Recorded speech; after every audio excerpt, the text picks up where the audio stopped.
Hello, hello. Welcome back to Key Philosophies. You might notice the rose.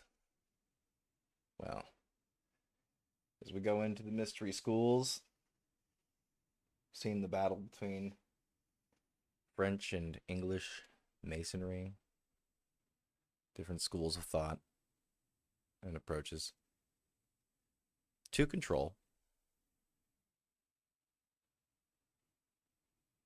I have been inspired by the uneducated economists to make a series or maybe just one long video. I don't know. Probably not one. Probably many. Yeah, reading the Cantillon essay on economic theory. I think this is pretty important, as I don't think anyone, myself included, has a real grasp of economics, fiscal theory, and economic theory and the difference therein. I'd go check out his channel, Uneducated Economist. I don't know if he knows anything, but I like his perspective. And it's interesting getting into the intro to this, where it talks about the history of Cantillon and the relationship that Cantillon had in the French Revolution and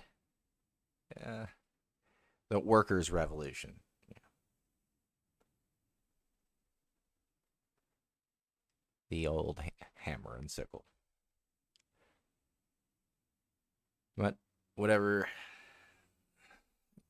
perspective you might take, and I don't even know mine, I just become more aware every day.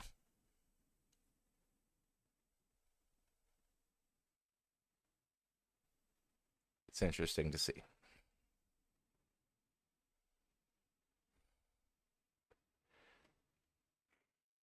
I think this perspective is from this perspective of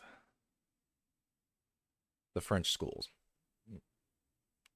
simply out of where it comes from and how the history unfolds through here. But I will digress and carry on.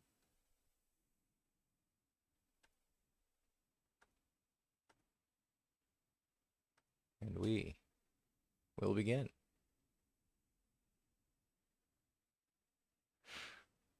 An English translation of Richard Cantillon's essay La Nature du Commerce en Général, translated by Chantal Saucier, edited by Mark Thornton, and read by yours truly.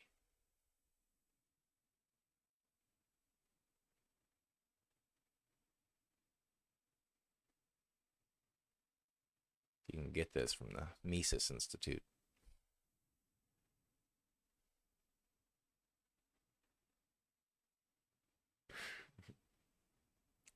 Following a century of neglect, William Stanley Jevons, in the first blush of discovery, proclaimed Cantillon's essay the cradle political economy. Subsequent growth and development of economic thought has not really alerted us to the subtleties of this succinct appraisal.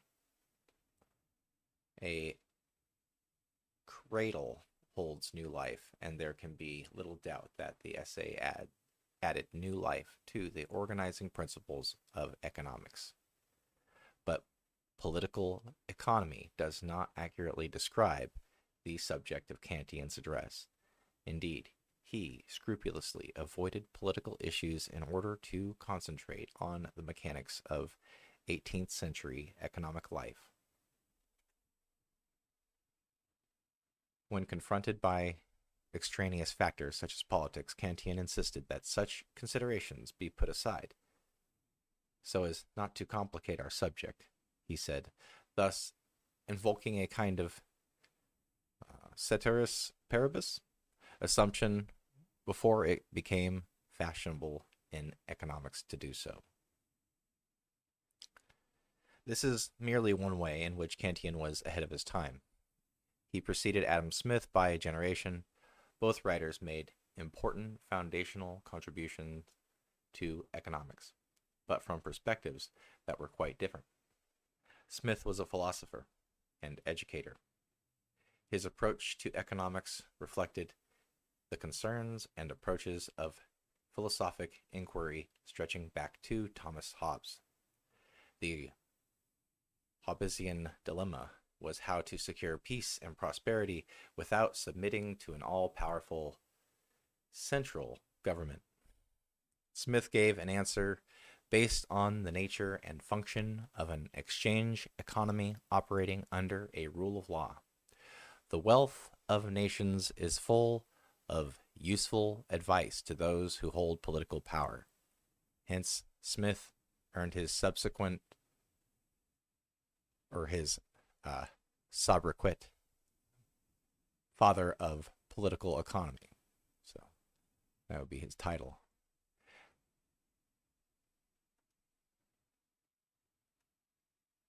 Cantillon was a businessman and banker. His approach to economics reflected the concerns of practical men who set about making a living, and his analysis concentrated on the structure and mechanics of an emerging market economy. The economy he described was an enterprise economy, not a political one, in which certain individuals played key roles, some passive and some active. An enterprise. Government as we know it was relatively passive in Cantillon's economy. The most active and central participant was the entrepreneur. Excuse me.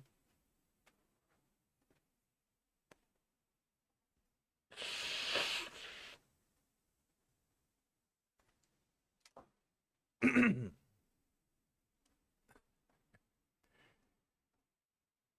there we go.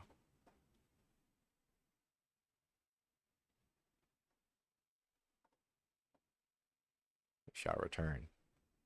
Cantillon was a businessman and banker. His approach to economics reflected the concerns of practical men who set about making a living, and his analysis concentrated on the structure and mechanics of an emerging market economy. The economy he described was an enterprise economy, not a political one, in which certain individuals played key roles, some passive and some active. Government, as we know it, was relatively passive in Cantillon's economy. The most active and central participant was the entrepreneur, who motivates the entire economic system. Unlike any previous writer, Cantillon explicated the vital role of the entrepreneur with perception and vigor. Hence, he deserves to be called the father of enterprise economics. These considerations alone would justify renewed interest in Cantillon and his work, but there have always been impediments to overcome. We know little of Cantillon's life and the circumstances of his authorship. The manuscript that was eventually published in 1755 circulated privately in France for almost 2 decades before. When published, it appeared under mysterious circumstances.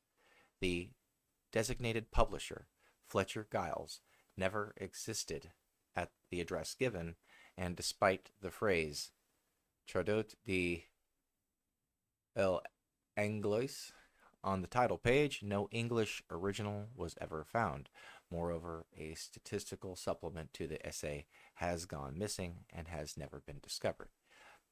In the 1970s, a Japanese scholar unearthed a French manuscript at the municipal library in Rouen bearing the title Essai de la nature du commerce en général, which encouraged speculation that the first word may have been carelessly transcribed from an English original still undiscovered. All of this has given economic detectives much to sift through and explain.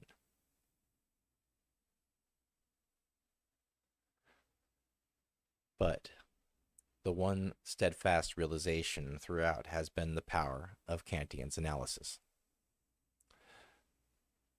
Mark Thornton and Chantal Saussure have accomplished the arduous task of bringing forth a new and improved translation of Cantillon's famous work. Heretofore, the only English translation of the essay available has been the 1931 edition produced by Henry Higgs for the Royal Economic Society. Though competent, it has become less serviceable over time, and more of its shortcomings devolved, not the least of which is the antiquated use of undertaker in place of entrepreneur. Saussure provides a more accurate and lucid account, better suited to the 21st century. Thornton's hand shows not only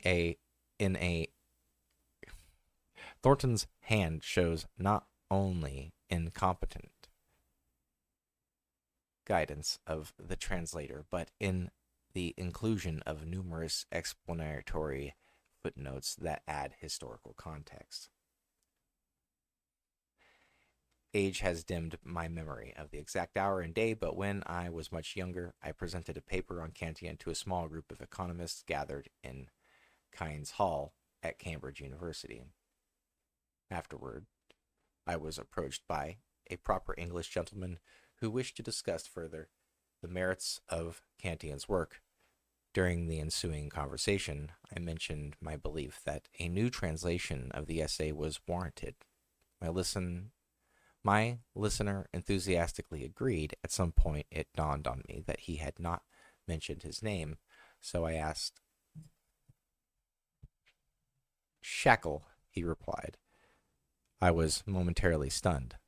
G.L.S. Shackle, 1903 to 1992, was Britain's leading intellect on the themes that are central to Cantillon's analysis, namely imagination and uncertainty. If he were alive today, I'm sure Shackle would welcome this new translation alongside the rest of us who have an abiding interest in Cantillon and his ideas. So you see there's a lot going on with the history of this, where it came from.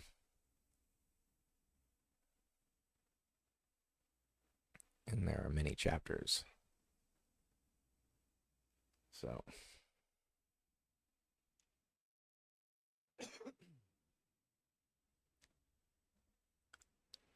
let us begin.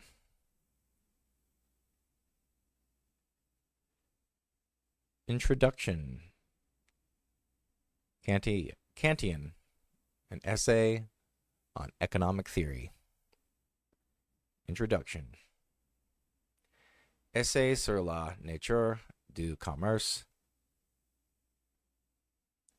in general, should rightfully be considered one of the most important books ever written. It is the first statement of economic theory, and not just a single or limited breakthrough, but a comprehensive treatment that explains the origination of commercial society. Prior to Cantillon, writings about the economy were largely driven by considerations of religion, ideology, and interest groups. After Cantillon, there was a scientific model that could be understood and applied. Most importantly, when it was properly understood and applied, it unleashed the market economy and generated great prosperity, for which I believe we all enjoy, for what it's worth. Early in his career, Cantillon worked for a war profiteer in the British government and later for John Law in the Mississippi Company scheme. His first job enabled him to establish a bank in Paris from which he grew rich. A banker. Cantillon made a fortune on the value of his shares in the company during the Mississippi bubble.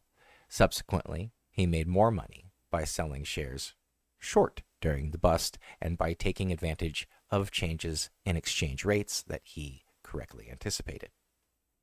After the bubble, he was one of the wealthiest private individuals in the world. Not unlike the modern day financial scandals, Cantillon was hounded by lawsuits and criminal charges, so much so that his biographer, Antoine Murphy, suggests that rather than being murdered in 1734, Cantillon actually faked his death and made off with his money to South America. So everybody makes off with their money, right? Based on the book itself and other evidence, we are now reasonably confident that Cantillon completed the manuscript in 1730. It could never have been published under the harsh French censorship laws that prevailed throughout the first half of the 18th century, and as a result, it only circulated privately in hand-copied manuscripts, handwritten. Only after the censorship laws were relaxed was it published in 1755, and even then, it was published unanimously under the name of a defunct foreign publisher. Lest you should think the essay is a dry, technical practitioner's guide to economy, it should be stressed that Cantillon deals with a wide variety of fundamental and philosophical issues such as the nature of property, the distribution of income, the origin of money, and the role of government. He even criticized an early version of the Malthusian population theory and offered an accurate prediction of the population of the United States in the 19th century. Cantillon's circle of friends and acquaintances read like a who's who of the early 18th century intellectuals. His good friend was Lord Bolingbroke, a former Prime Minister of England and a leader of the Jacobite cause. Cantillon met many of the leading intellectuals of the day through Bolingbroke, such as Montesquieu and Voltaire in France, and probably Jonathan Swift and Alexander Pope in connection with Bolingbroke's political activities in England. There is evidence to suggest that, in addition to the infamous John Law, Cantillon also knew and was critical of the economists Charles Donavant and Sir Isaac Newton, who was the director of the Royal Mint. Cantillon opposed the ruling elite and was friendly with opposition leaders in both of the two great warring powers, England and France. He provided the theoretical superstructure that justified the opposition agenda against big government and showed how taxes, regulation, war, and a large national debt impoverished the people. Cantillon began his challenge to accepted doctrine on page 1 when he showed that money was just a medium of exchange and that wealth was not money, but the ability to consume. He demonstrated that the best way to produce consumer goods was to allow free markets, where entrepreneurs could be counted on to make self-interested judgments on what would best please their consumers. Cantillon's model of the isolated estate is a conceptual analysis of the emergence of the market economy from feudalism. It is the inspiration for Adam Smith's Invisible Hand because it demonstrates that entrepreneurial self-interest will regulate the economy of the isolated estate just as well or better than if the estate owner continued to make all the decisions. I'll say that again. Adam Smith's invisible hand. It is the inspiration for Adam Smith's invisible hand because it demonstrates that the entrepreneurial self-interest will regulate the economy of the isolated estate just as well or better than if the estate owner continued to make all the decisions. The influence of Cantillon's manuscript was largely unknown, and the book had fallen so far into neglect that William Stanley's Jevon was said to have rediscovered it in the 19th century. However, we now know that it had a tremendous influence on the development of economics. In addition to Adam Smith, it has now been shown that fellow Scotsman David Hume read the manuscript in some form before publishing his own path-breaking contributions to economics. In France, Mirabeau had a copy for many years and used it as the basis of many popular works on economics. So this was an esoteric script. The publication of the I can't know why I say it like that. Essay. Yeah, okay. It's funny. I'm thinking a scene. There I go again. The publication of the essay played a pivotal role in the formation of the physiocrat school of economics in the late 1750s. So this is another instance of, mystery societies and schools, and later forming actual schools such as sociology. We also know that it was very influential on the economic thought of Turgot, Condillac, and Jean-Baptiste Say, and subsequently on the French liberal school that followed. We can also now say that Cantillon was an important influence on Karl Munger, Ludwig von Mises, and Nobel laureate F.A. Hayek of the Austrian School of Economics, and that he provided the Cantillon effects, which are central to the Austrian theory of the business cycle. Cantillon's contributions spanned the entire gamut of economics, including entrepreneurship, methodology theory,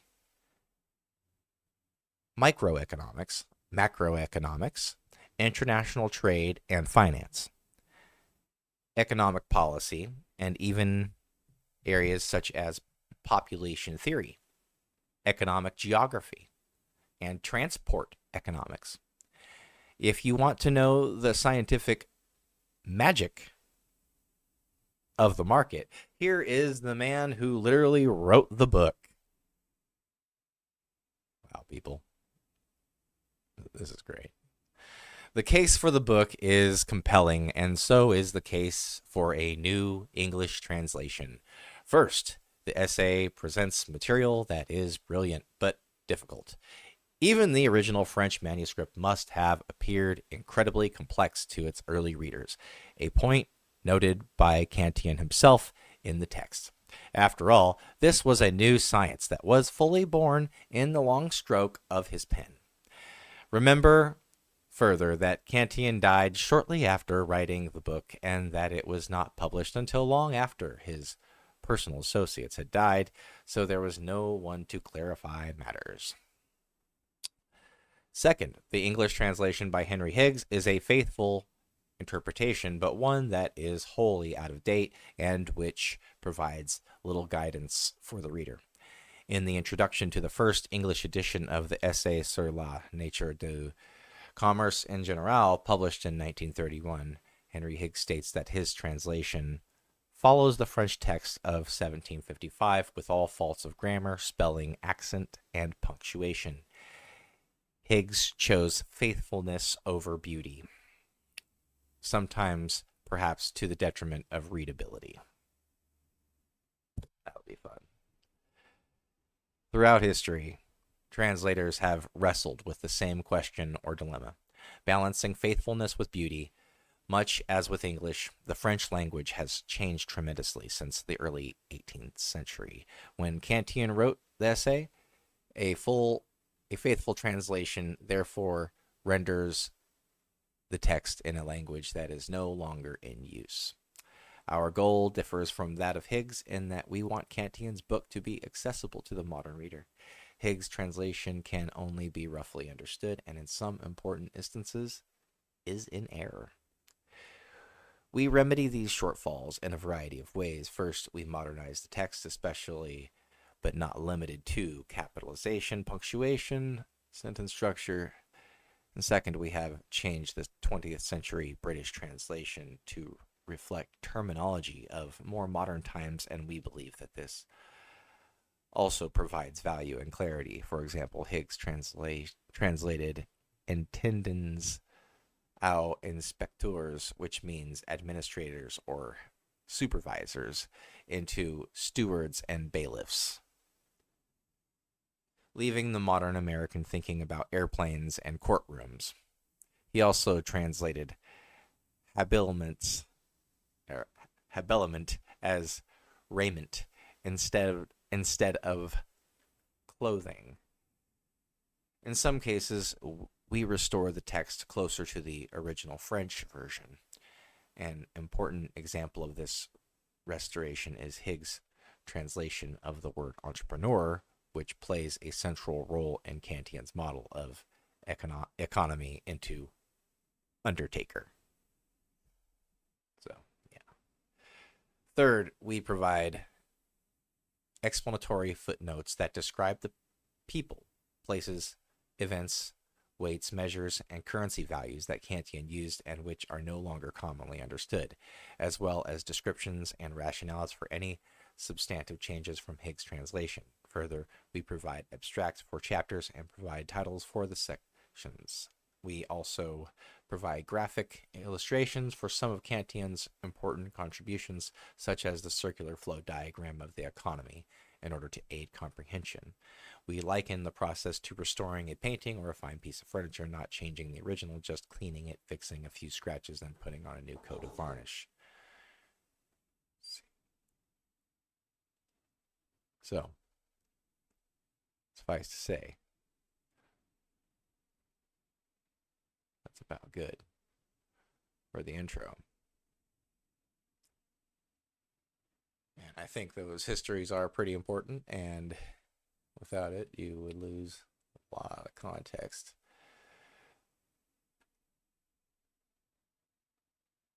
Here.